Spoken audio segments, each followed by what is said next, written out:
Based on my experience in the past 13, 14 years reviewing abstracts, particularly for HIV conferences, so IAS and AIDS conference. So I was also an abstract mentor. So I don't know if you were aware of the abstract mentorship program that the IAS had. So I was a part of that as well before, completely delving fully in reviewing abstracts. So as you mentioned, so I'll just deal with some of the most common mistakes in writing conference abstracts. And since I suppose a lot of the viewers are interested in the IAS, upcoming IAS conference, and that's where I do most of my reviewing. I will focus most of my attention on abstract submission to the IAS and the AIDS conference.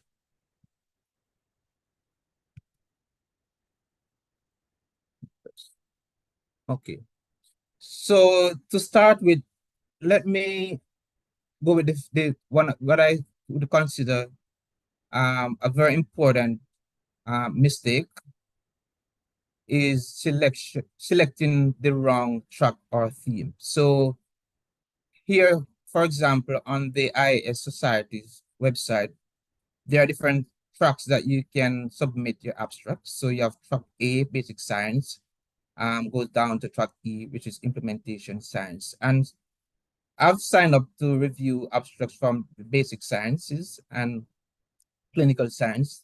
And surprisingly, I also got a lot of abstract to review in social and behavioral science. And generally because I am also engaged in the community. So I'm a basic scientist, but I'm also heavily engaged in the society. So I actually review those abstract in track D whenever they come my way. But one has to be careful as well because as basic science researcher, I think we are more likely to be nitpicking on mechanisms. So if we get an abstract from a track D, they might be more tailored towards implementation and translation. And I would be looking at something more detailed. So you may be at a disadvantage. Likewise, track D and E reviewers, for example, they would be most likely to be nitpicking on translation. And so it's very important to make sure that you select the correct theme. And sometimes it can be annoying because we can get anywhere between 15 to 30 abstracts to review, and we don't get paid for it, and we have a lot of other things to do. And so we just, want to get at it and get out. So the second, and I don't know about your view, how you do this, Yusuf, but I'm happy to be interrupted. If there's a question coming in, I'm more than happy to stop and answer the question. So this should be sort of interacting more than me giving sole details. Okay, so the second mistakes again that I often see is the lack of attention given to titles. So remember that a title is the first introduction to your work. So if it's not interesting and it's very lame, then it's gonna give the reviewer sort of a bad taste to start with. And so try to make your abstract title as interesting as possible. So for example, instead of saying inflammation increases in HIV infection, which everybody knows, you might want to say something like the blood inflammation marker X is associated with poor CD4 T cell recovery in people living with HIV and AIDS. So right away, the reviewer knows what to look out for, and just gain some excitement and interest while reviewing your abstract. Try not to be too excessive on your exaggeration, and try to make the title reflect the content of the abstract. And so again, I put an example here. Instead of saying delays in bus services in village A is associated with reduced. So one title could be delays in bus services in village A is associated with reduced art adherence in people living with HIV. But it's fair enough. But you might be in an area where you really want to get at your government, and you want to make a political point, so you're angry when you're writing this abstract. And so you might be tempted to write something like poor government planning in village A leads to AIDS. So even though, it could have a point there, but the abstract itself, the data in the abstract is not going to, necessarily, you know, prove that it's the government fault, or, the bad planning is what caused AIDS, right? And so just be mindful of the title of the abstract whenever you're writing. Okay, so before I go to the other sections, and the other, what I call um, mistakes, I'm going to show you the sort of the abstract sections, and this is specific for the AIDS conference. So whatever the conference you're submitting to, make sure that you know what sections are required. Sometimes the background and method, some abstracts, you can put the background and method together, or you can put the results and conclusion together. So just make sure that you're aware of the different headings in your abstract section. So for the IAS abstracts, so you have a background, methods, results, and conclusion. And so as reviewers, we are actually given um, a list of things, specific things to look out for. And so, of course, in any conferences, you want information that are new, exciting, novel, groundbreaking. But there are sometimes you have data that is just not groundbreaking and but interesting. And so you want to make sure that you have the highest possible chance of it being accepted. And so you just want to make sure that you have all the necessary information correct. And so we are asked to evaluate the background. So is the background, um, is it related to the work that you're doing, the results? We are asked to evaluate the method separately. So as I'll show you in some examples. So are the methods clear? Are they detailed enough? The results, conclusion. So each of these sections, we are asked to mark them separately. So if you have amazing results, but poor background, poor methodologies, you might have an abstract that gets rejected. All right, so this comes to the mistake number 3. So poor introduction. So this is an abstract that I got from the last IAS conference. So these are abstracts that were actually accepted, and I found very nice as some examples. So this, as you can see, the title here is the prevalence and factors associated with risky sexual behaviors among female adolescents in Zambia. So very nice title. And so the topic, number 3 mistake is, the topic is not introduced, so poor introduction. And under that, you have problems with addressing the the research, and then you have people missing out on the solution. So what are you going to do? So in these examples, looking at topic, not introduced. So here they introduce the topic very well. So if I didn't know much about, the seroprevalence of HIV in women in Zambia, then I'm giving this nice introduction here that HIV prevalence of 13.9% among women versus 8% among men, blah, blah, blah. Yep, so nice introduction sentence. So what's the problem?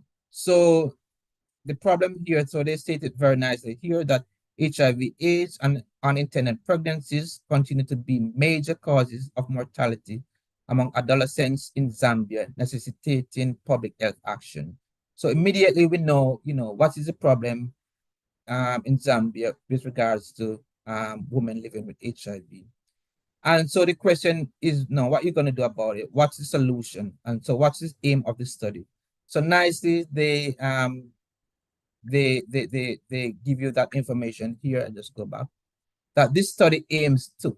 So that's a nice way to go into the solution, how you're going to address the solution. So this study aims to explore the prevalence and factors, blah, blah, blah, blah, blah. All right, so here is a very nice example of a very nice introduction. It introduced the topic, introduced the problem, and it tells you what the solution is. The fourth major mistake, and as I said, this is perhaps one of the main ones that I come across in reviewing abstracts over the years. And so again, it's always good to read the abstract section in the on the IAS page, and that will give you information about what's required how to format your abstract. And specifically on the page, the IAS, they said abstract should include a breakdown of data of gender, age, and other demographics. So specifically, they ask you that if you are dealing with anything regarding to populations, you need to put the gender, the age, and other demographics. Again, we are specifically asked to mark or grade abstract based on even this specific request. So yes, the absence of demographics in the method section is one of the biggest problems I've encountered. And so given another this example that I mentioned earlier, again, this was accepted at IAS 2023. And here they state nice that age 15 to 19 years and the N equal XX 3000. So it gives you a nice demographic that you know what the age range you're working with. So mistake number 5. So lack of details in methods. And I would say this is also a very a very big mistake that I've seen over the years. There's this assumption that because you're in the field or there are reviewers that are grading the abstract and they should know what you are talking about, then you exclude certain important information. Again, an abstract is like a summary of a mini paper that you have been working on for years and years, or summary of a body of research that you have been working on for a long time. And so clearly you're going to have a lot of information and details to say. And so it has to be tight, compact, and you should be able to get a good idea of what this work is and whether or not it's believable. Because if you don't have a good method section, then the results, no matter how interesting it is, it might not be believable. And again, for abstracts, again, sometimes these are new researchers coming into the field. We don't know your name. So if you are well established in the field, we might know that, okay, this person has the ability to do these research. But if you're a new researcher submitting your first abstract, never heard of you before, then we want to make sure that you actually did the research and know what you're doing. Unlike papers where we can send you questions and you rebut, and you can address the reviewers concern in papers, and you can get it re-reviewed. An abstract isn't like that. So we are relying on the one information that you send. So addressing this number. So this is a basic science abstract. And so here again, this is this was accepted, IS 2023. And so they are evaluating markers in associated with with COVID severity. And here they nicely state in the abstract that these different cytokines or inflammatory markers that they were evaluated using the human chemokine blah blah blah blah kit, and they put in bracket the company. Go back. So one of the things that I've often seen in abstract like this is that, again, assuming that the reviewer knows exactly, what you are thinking of, or what you did, some people just put inflammation markers were evaluated. Yeah, so we would like to know what inflammation markers and what methods were used to evaluate the marker, because inflammation markers can be evaluated using all different type of methods. So it would be nice to be specific. Mistake number 6. If I was asked perhaps the most important and top of all of these mistakes, this would top the list. Absence of statistical methods. It's very unlikely, no matter how well your data is presented, your introduction, if you don't have a statistical methods, is especially for population studies or studies involved in humans, is very hard for abstract to be successful. So make sure that you have statistical methodologies in your method section. So in this case, they said here data was analyzed using Mann-Whitney, Crystal Wallace, and Spearman correlation, etc. They get away here, but it would be nice if they would specifically say which method was used for which data set. But given that abstracts are very short and you have limited number of space, this will still be acceptable.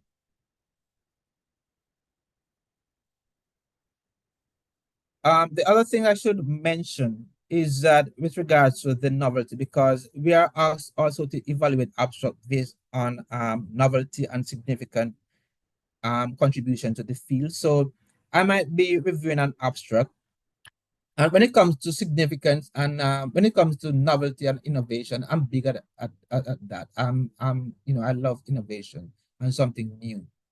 And so it's also very, personally, it's very difficult to impress me when it comes to novelty, because I'm looking for something really outside the box, something mind blowing, which is really not possible all the time. And sometimes, especially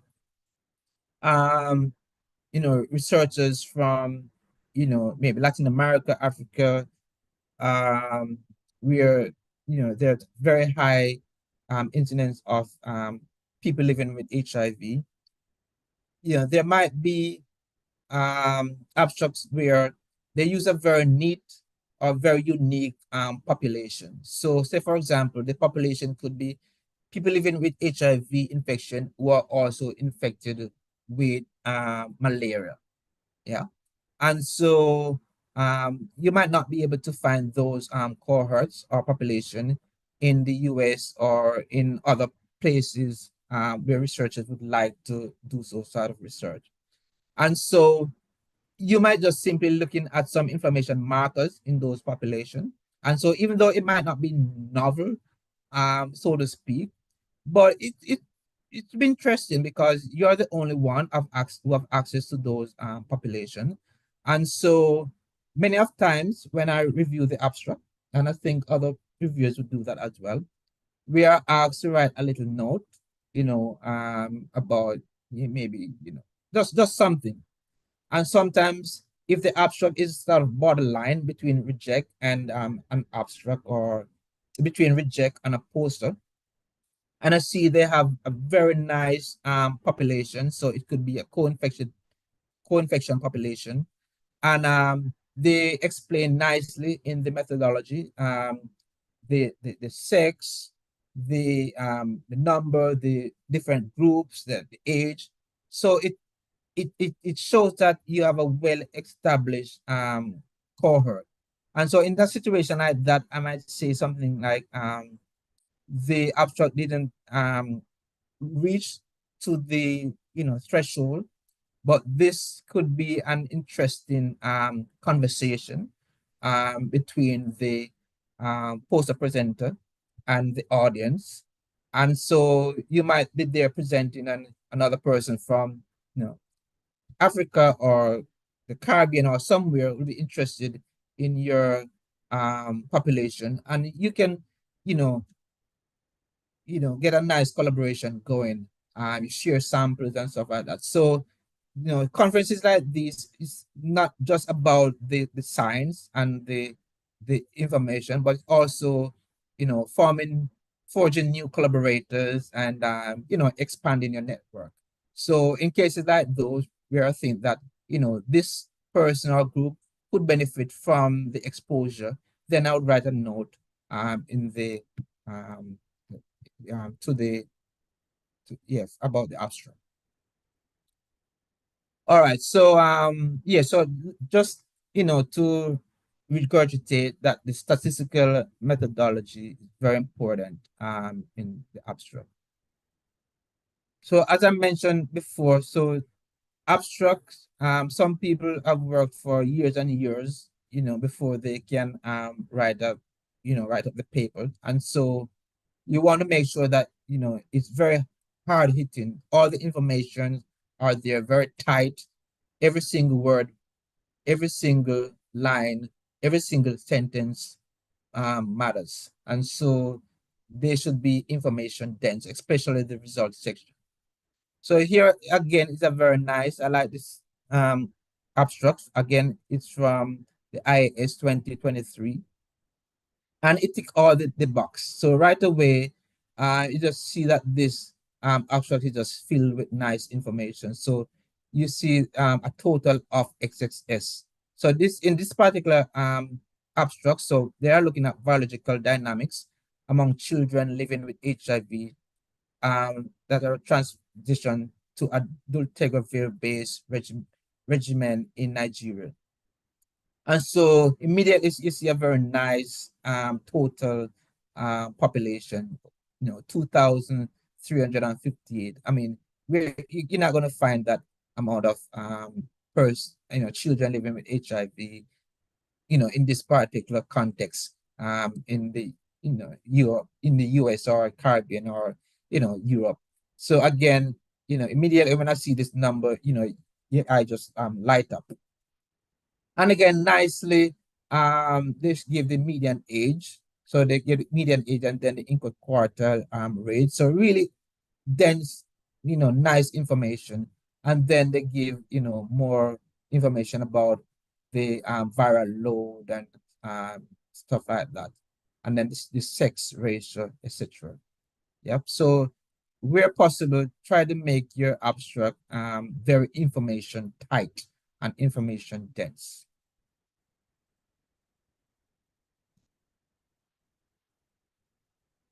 All right. So the other one, mistake number 8. So it's a mistake that I wouldn't say necessarily sink a good abstract, but it's annoying. And again, you're thinking about the reviewers who are reviewing the abstract, and especially if they are your competitor. So they might be in your field, and then you just come up with some outrageous conclusion, and they know that it's just not possible.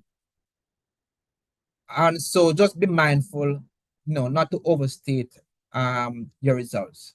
Yeah, again, sometimes yes, we want to see novel, exciting, data, but sometimes just, data that will confirm other studies. So you might have a study that was done in, Zambia, another study that was done in Russia, and you want to know whether or not you can you can generalize.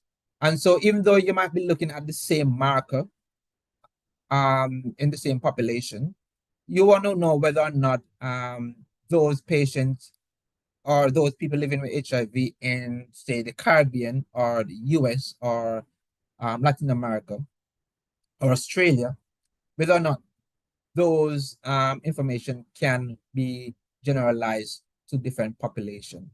And so, just state the sometimes the obvious boring fact that the result is showing. Yeah. So in this case, again, they look at the impact of IL. This particular abstract, again, it was accepted IS 2023. They look at the impact of IL-15 neutralization on the neuropathogenesis in acute HIV-CIV infection. And so the conclusion here is that you can read it here. But what I like here is that they go on to say which could. So it said which could overall support, yeah, the establishment of viral reservoir. Notice that they didn't say which can. So there's a difference between could and can. Yep. And so as especially for scientists, we generally don't like can. We don't like it because there are always different factors or variables that could be related. So just be careful on how you frame, especially your conclusion. And remember that the conclusion is important. Sometimes at the last thing you write, you're tired, you you're running out of time, you have 3 hours to submit the abstract, and you just write something in the conclusion. The conclusion is the last thing the reviewer reads. And so you want to leave a good taste in the reviewer's mouth. And so just make sure that your conclusion is interesting and not overstated. And so instead of saying, for example, here, which could lead to HIV eradication and improve the lives of people living with HIV. So again, that's a big statement. I mean, we all hope of something to eradicate HIV, but try to calm down and just present the fact. Present what's there.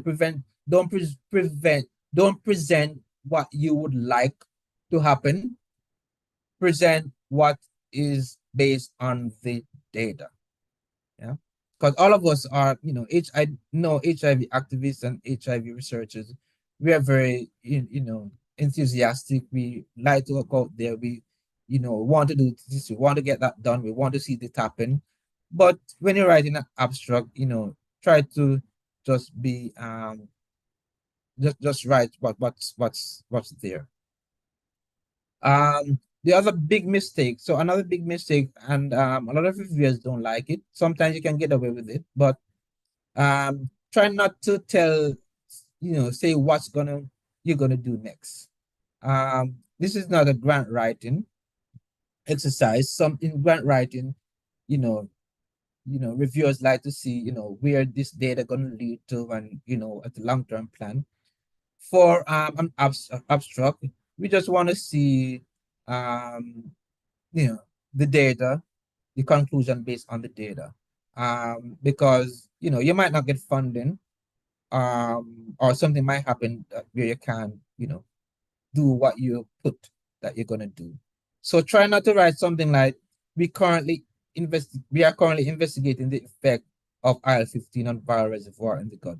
Even though this is very interesting and could be a natural progression in this sort of research, try not to put anything like those. Just leave it at the fact.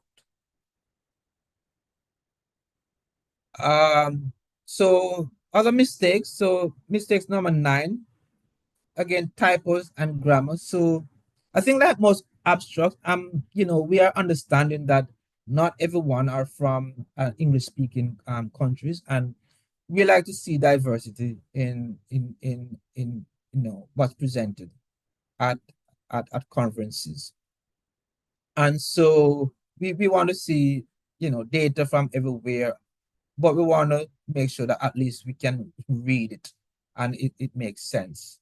And so while we are, I personally, I don't mark down abstract, just for a couple grammar or two. But if it's not able, if I can't read it or understand what the person is saying, clearly we can't score it. And so you're gonna lose out. And so it's always good to, to ask a colleague, and it doesn't, you don't have to, it doesn't, you need to be somebody in your field. It could be somebody completely outside your field.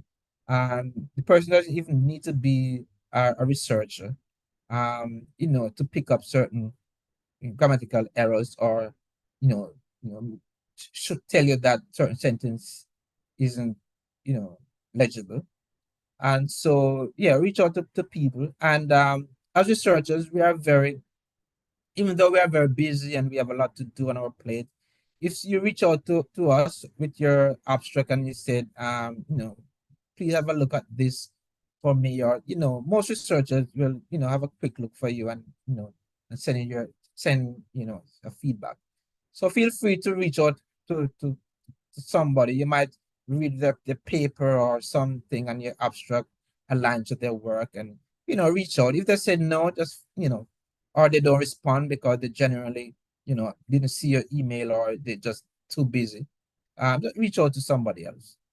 Um, the other thing that that I would say, so as you have seen, I pulled a few of the abstracts from the IS abstract book.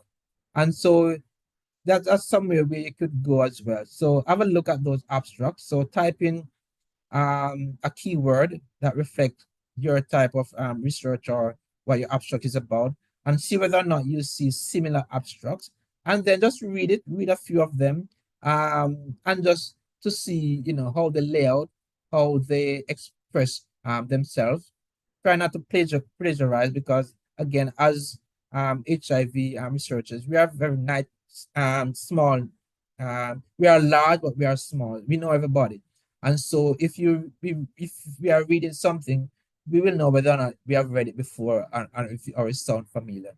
So but just, read the abstract to get an idea how to express certain things. So proofreading abstract and getting help is very good. I never send out an abstract without getting, all my colleagues' input.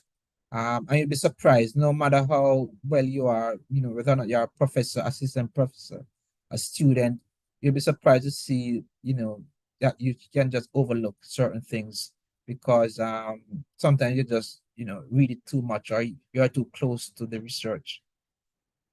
Um, Finally, the abstract guideline.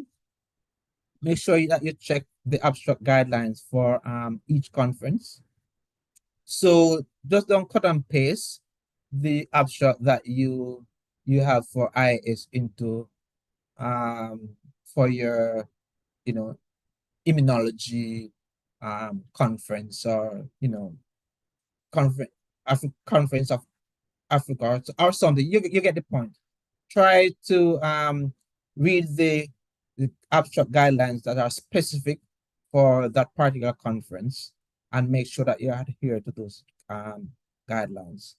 Otherwise, it's almost certain rejection, because the consensus is that if you can follow an abstract guideline, you might not be able to follow um, your methodologies, and you know that you use to acquire the results that you are presenting.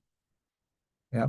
So again, look at the formatting, the word count, and finally, figures. So a lot of people have figures in their abstract. I personally like, especially if it's a very complex, you know, complex research. and you have a few nice you have a lot of data, it's very nice to put a nice figure there. So if you're going to use the figure, make sure that you take advantage of it. So you're going to write sufficient text on the figure, not too crowded, and you're gonna have different, so you're gonna have like figure one A B C D E F G H or so.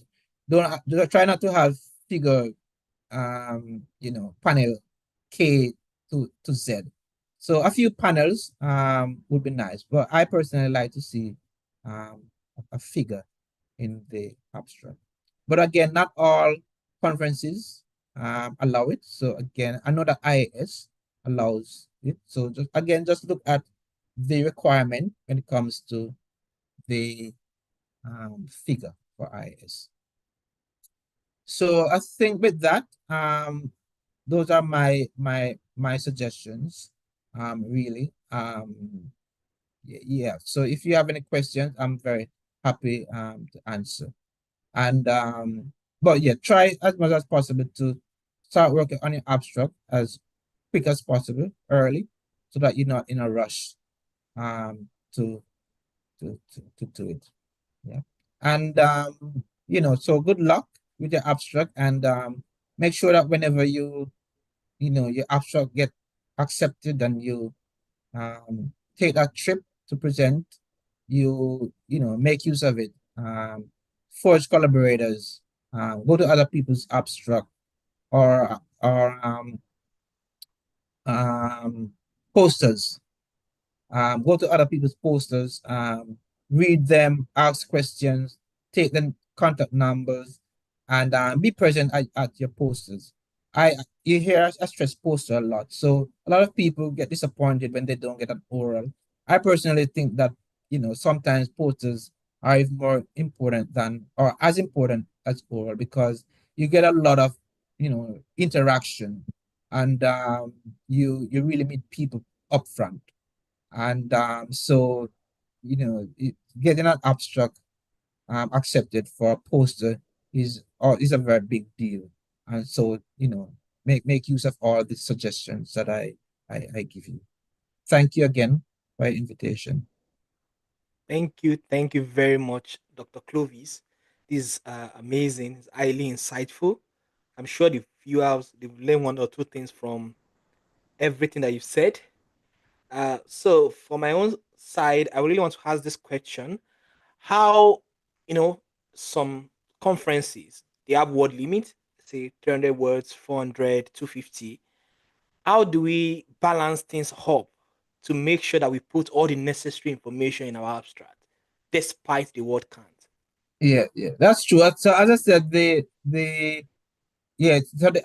abstract is sort of like a summary of sometimes 5, 6, 8 years of work. It's sometimes like a PhD.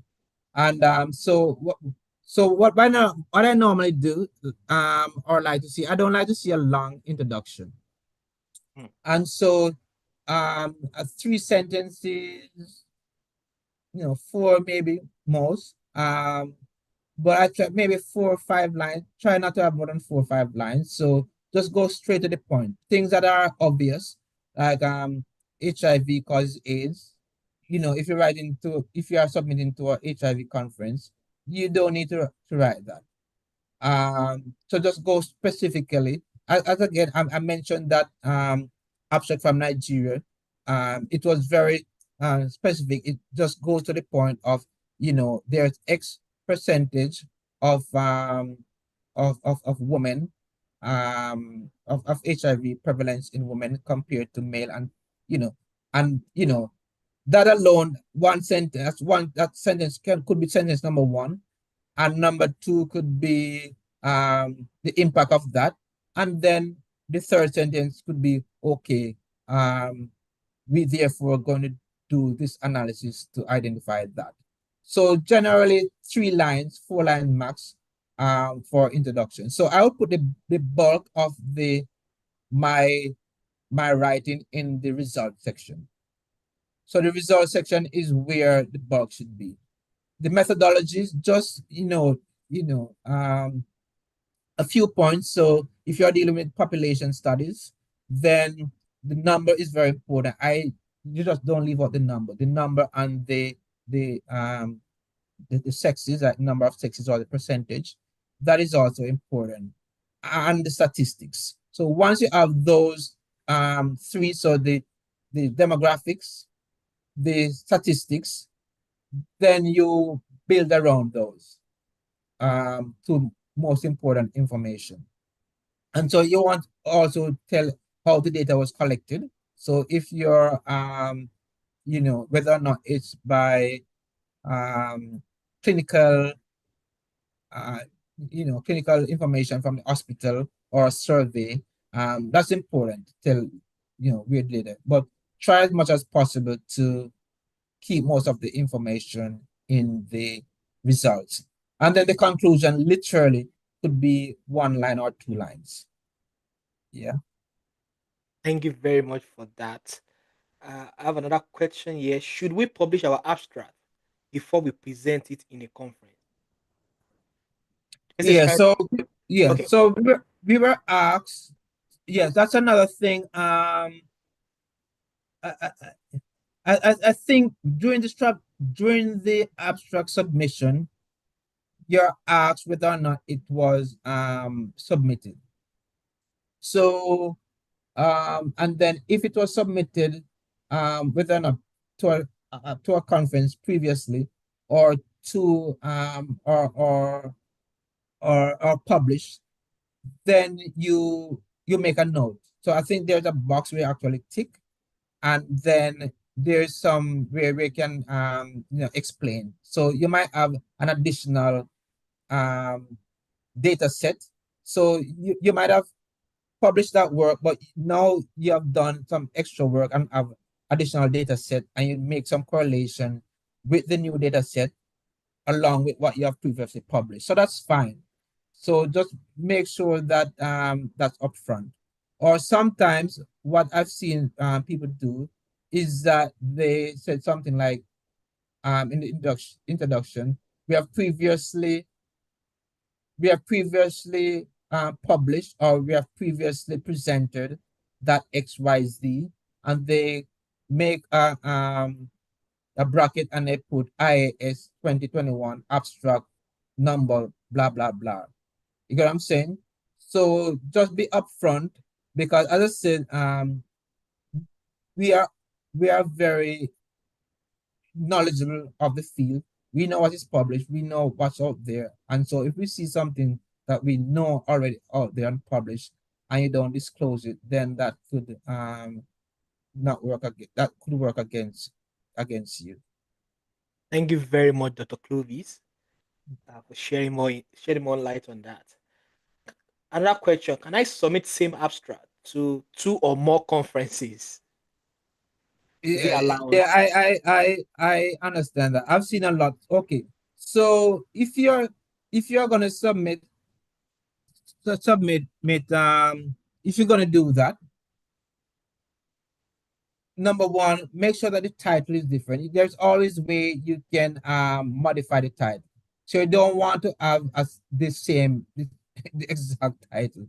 You don't want to do uh, that at all. Um, the second thing is try not to just copy and paste the information. Yeah. It's always good to again, different conferences might require different word limit and things like that. And so be mindful of that. So I wouldn't just copy paste. That doesn't look good, especially because as you can see, the abstracts are also published. And some conferences actually publish their abstract in journals. I know that hepatology, for example, is it hepatology or one of them.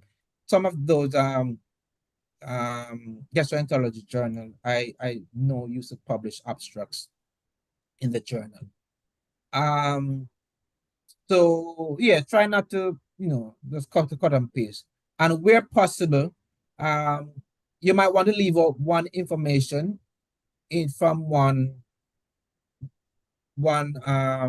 conference and put it in another. For example, you might have you might analyze 6 inflammatory markers in a cohort that you have and looking at the association with, say, inflammation. Yeah, so you look at marker A, B, C, D, E, F. So in for conference one, you could just look at marker A, B, C. For conference two, you could look at marker A, B, C, D, E. You get what I'm saying? So try to change it up a little bit so that it doesn't look exact same.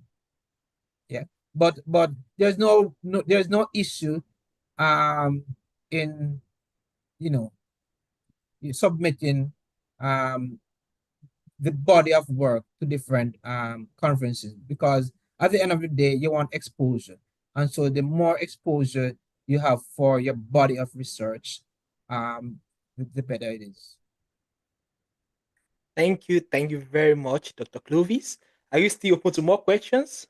Oh, sure. I have no limit Thank time, you so very much. yeah, go on. Another question here also, any major benefit of oral conference over oral presentation over poster presentation? Like any major benefit for any career researcher? Is Yeah, they is so no, that's a special? good question. So it's always good because the abstracts are graded. So the higher the grades, the the top abstract gets the oral presentations. Yeah. And sometimes you're asked to okay, I'm gonna let out a little secret.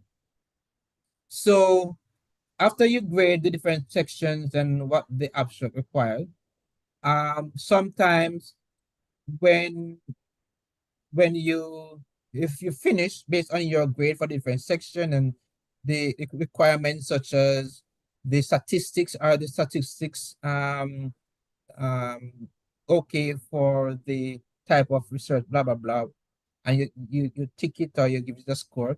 At the end of it, what the system does, it grade all of those, and then it will say that okay, reject. The final score was 2 to 5, so it's a rejection. Or the final score was um XXX, so that it's a um oral presentation. And sometimes you might be reading an abstract and you really think that this abstract should at least get oral presentation, during one of the oral abstract presentation. And when you look, you realize that based on the score that you give it, it's actually just an abstract. It's actually just a poster. So what I do a few times is, again, in that little um, box that I can write, I said that this abstract could, if given a post oral abstract, it could generate some discussion, among the participants or the attendees, blah blah blah. And so, I left it up for the final selectors to make the decision. So, going back to your question, so generally an oral is always good to, especially in your CV. But as I said, um, sometimes when you do your oral, you just, you come off the stage and everybody rushing for lunch and nobody, sometimes maybe 1 or 2 people might stop to talk to you. So the oral presentation, it give, more people will be seeing it, so to speak, at once. But for a poster presentation, um, even though, you might have less traffic, but it also gives you the opportunity to meet person. And there's nothing better than, like human interaction. So some of my strongest collaborators that I've found, I've actually met at poster sessions. So I read a poster and we dialogue and, we communicate and exchange numbers and things. So from that standpoint, I there's not much, difference benefits really, personally. Wow. Thank you very much for that, Prof. Uh, we, we have another question on. Okay, thank you for this session, sir. Please, can poster presentation be modified to elucidate more information than the actual abstract submitted, or it should be the same? Yeah, that's a good question. So generally, whatever is in the poster, try to make it the abstract, try to make it present in the poster. Um, but yeah, you can. There's maybe nothing that will change the conclusion of the abstract. Yeah, but if you can add extra things like methodology, so maybe you didn't have the chance to, to expand on the methodology. So maybe it's a methodology that you optimize in your lab, and you think that it's important if people see it. You get what I'm saying? And so people might not take note of it in an abstract book because really some people just skim through the abstract because, at conference, there's so much thing to do, so many abstracts to read. People just eyeball the abstract really. So when they come to your poster, they really are interested in, sometimes they just circle your poster, the abstract, and they say, okay, I want to see this poster or they passing and they see this nice title and they stop. So it's an opportunity to add things that you want the public to see that you didn't get a chance to see in the abstract, but still relevant to the abstract.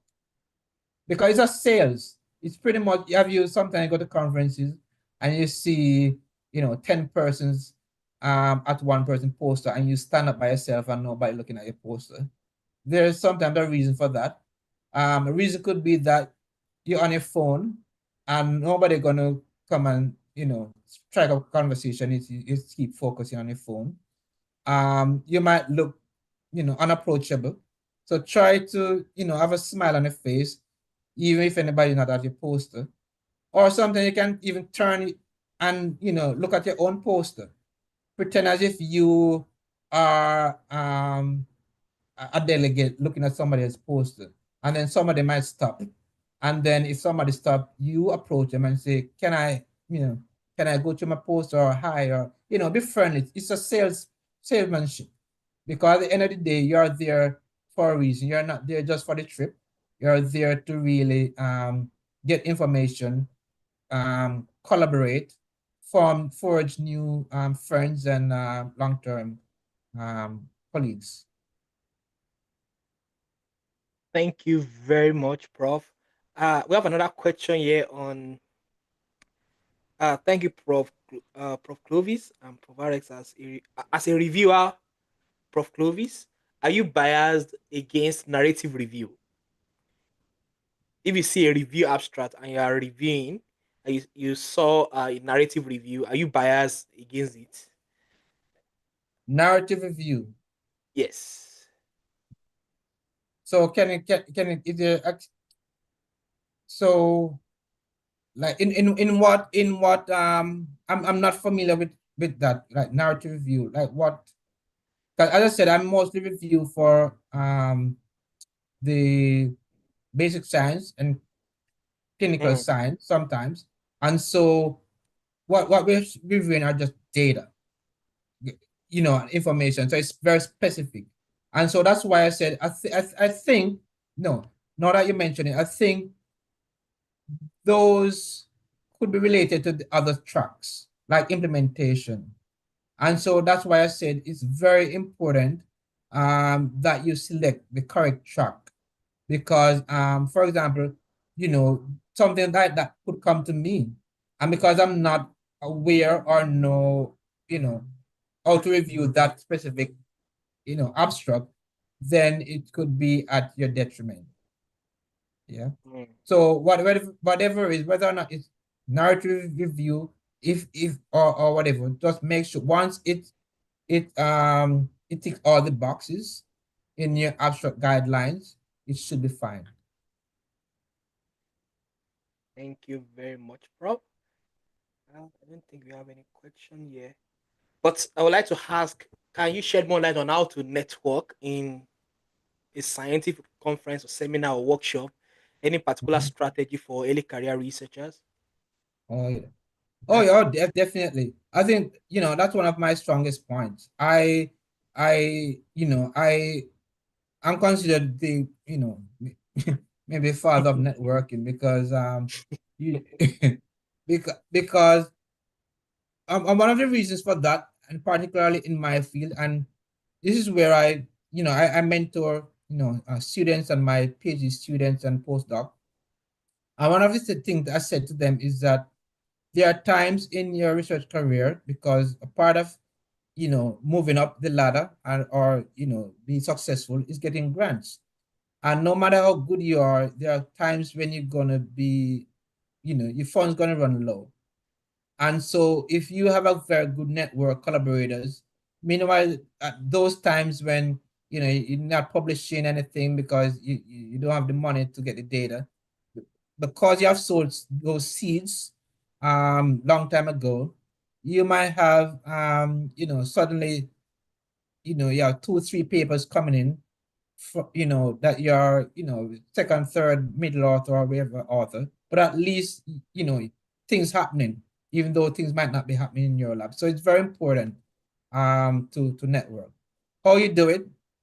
There are several ways, especially at conferences. As I mentioned, make sure that you go to the abstract sections.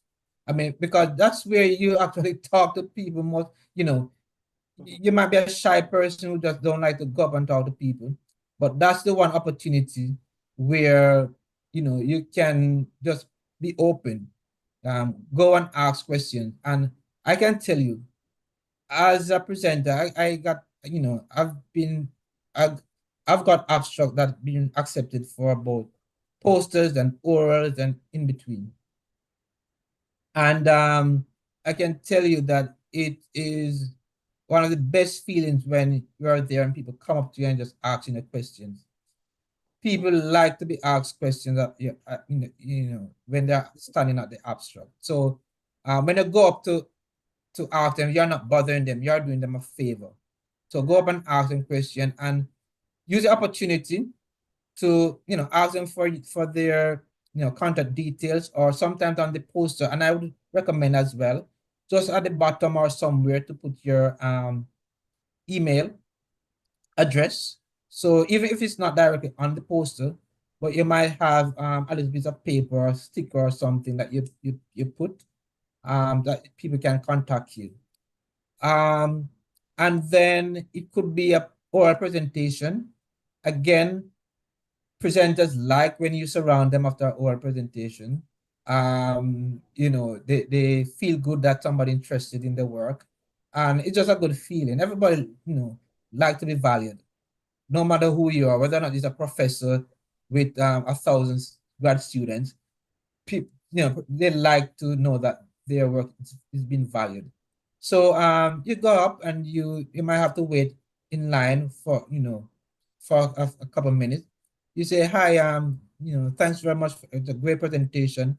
I didn't understand this very well, or what you think of that, or oh, I have this cohort of patient that is well defined, and I think that your work could fit in nicely if we do something together. So just be out, just be, yeah. The other thing is that during the networking session, you might be standing. Try as much as possible to not be on your phone. Nobody's gonna approach you if you're constantly on your phone. So you might be standing somewhere and eating, and you just look down on somebody's badge, and you say, "Oh, um you know you're from Peru. Great. I heard that XXX is very, very high incident of excess in Peru or whatever." Or, just a friendly talk. Just don't be shy.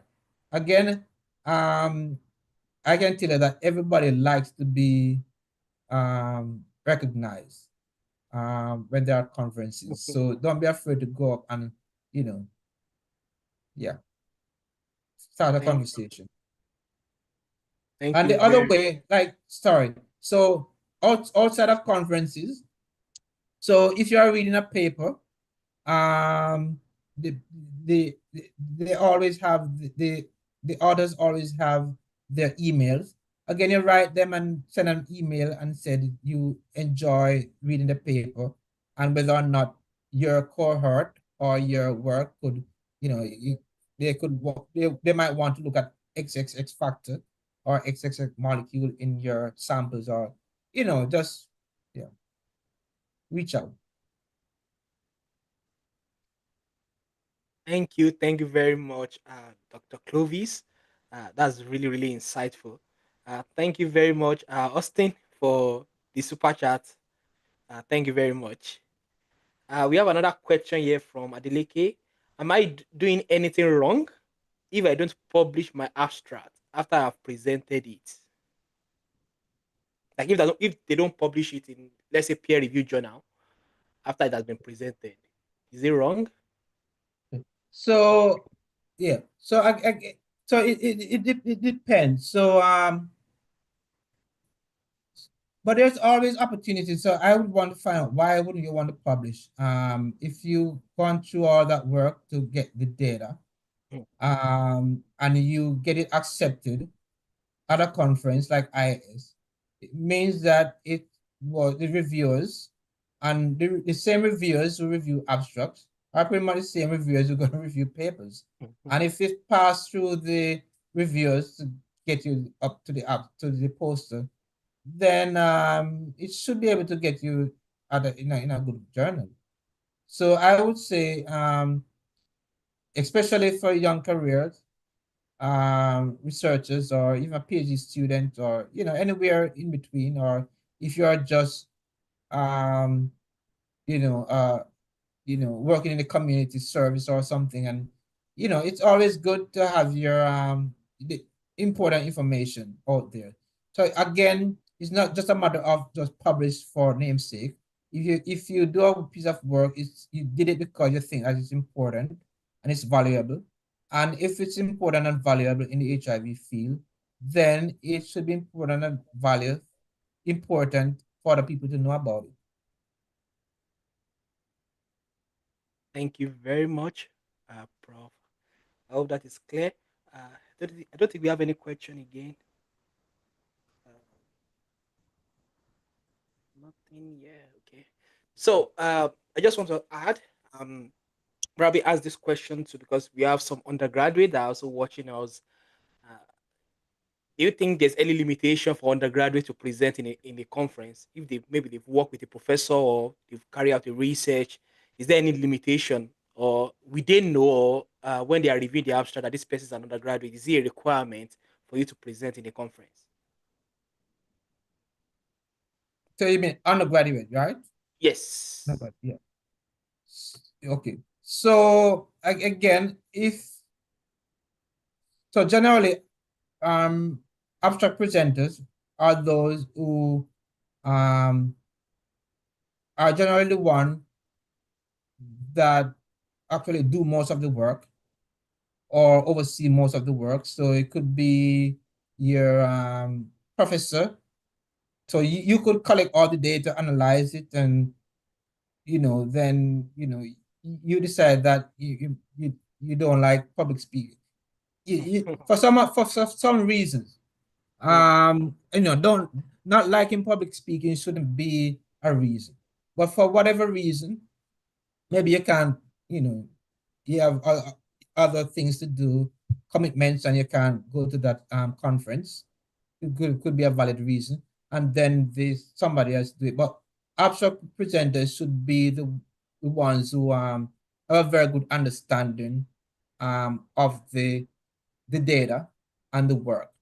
And so whether or not you're undergraduate, postdoc, a professor, once you understand the body of the work, and you're significantly involved in the work and you can do it, then you should go. Thank you very much for that. Don't shy away as an undergraduate. You can present in a conference so far you understand the work, and of course, Exactly. you thank you very Yeah. much for that, Dr. Clovis. Do you have any last word to wrap up regarding abstract writing Yeah. to the viewers? Yeah. So again, what I would say is that um, things things that might not seem significant and interesting to you because you're in this space um, could be very interesting and informative for others. And so you might be thinking, I don't think you're going to be accepted because somebody like that might be doing that work. And the fact is that once you have some data, so any data, once you have some data and you follow the abstract guidelines, so you have your nice introduction, your methodology with the way you collected that data, the way you analyze it, the results, given how many um, the sexes, the n equal x, the statistic p equal. Um, the other thing that I perhaps didn't mention is that the p values are also nice to see in abstract. So once you have all those key ingredients, no matter what data you have or collected, it could be of interest to others. So don't shy away from writing. And if it's rejected, just think of it as an experience.